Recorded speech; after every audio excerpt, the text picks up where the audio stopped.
Ninyo ni guys, kay kani kapit na po na sumugawas ng bulak kani kids kani yung mga saha guys, mabuwak nindot kayo at nga na siya guys.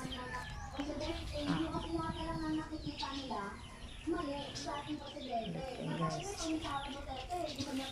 tanong guys, mabuwak nindot kayo. Sige, isubuwak.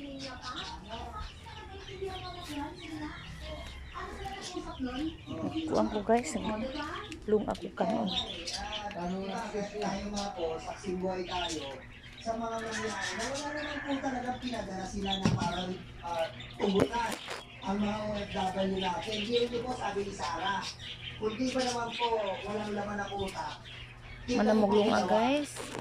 Napakadali lang magpadala ng aeroplano. Like po sinabi niya sa Iran. Pero yung gagawin niya po kapakabakan sa ating mga OFW. Binibira ng minit at bibiraan ng minsan, magpapadala ka ng aeroplano doon, magbibira-bira ka. Kasi nung sinabi niya, kaharap niya yung mga program vlogger. Ay, siyempre, dahil na siyempre, si Sarah, hindi, alam niya na hindi siya babarahin ng mga yun. Hindi nagpapa-interview sa mga matatalino yun. Ako lahat ba ng mga vlogger sa ano? Kasi kung ako yung vlogger, ayun ba, ako yung vlogger. Sabi, ipapalawag ko yun, paano niya gagawin yun? Hindi yung aayunan mo na lang na, nangyari, nagawa ko yan nung panahon ng COVID eh. Diba ka? Iba yun, COVID, at iba yun ang na po pwedeng kumama dun sa aeroplanong sasakyan.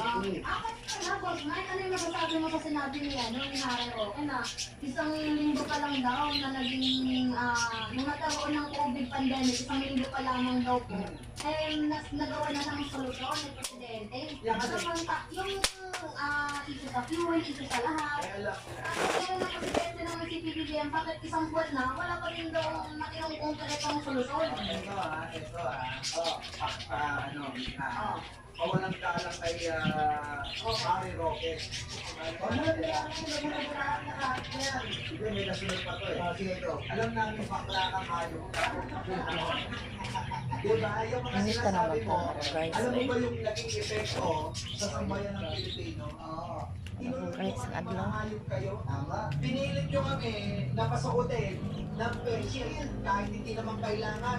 Magkano yun? 150 pesos. Sa 150 pesos na pinagkakitaan yung mga hayop kayo, napakaraming lumabo ang mata. Tama, tama.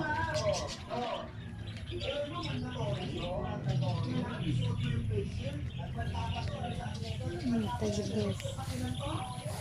Puti na sa labunga guys. Ano? Sabana na sa labunga.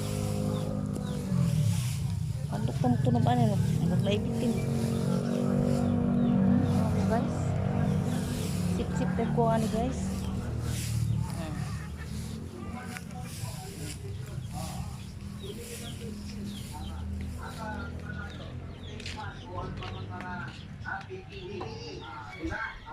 Pero yung po,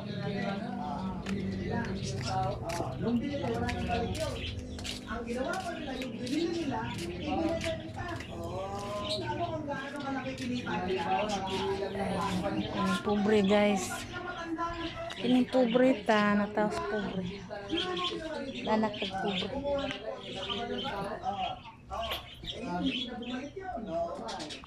Buong kanong guys. Panihapon. Magbuong na mo guys.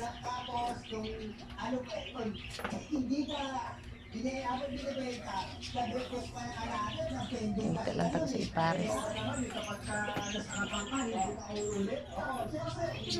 Utan lang tayo. Sa utan mo guys.